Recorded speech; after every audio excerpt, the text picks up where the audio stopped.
கோவையில் கல்லூரி மாணவி கூட்டு பாலியல் வன்கொடுமை வழக்கில் விசாரணை தீவிரம். வழக்கில் குற்றம் சாட்டப்பட்டவர்களிடம் விசாரணை ஆரம்பம்.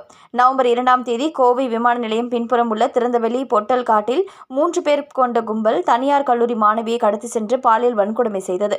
இந்த சம்பவத்தில் தொடர்புடைய 3 பேர் சுட்டுப்பிடிக்கப்பட்டனர்.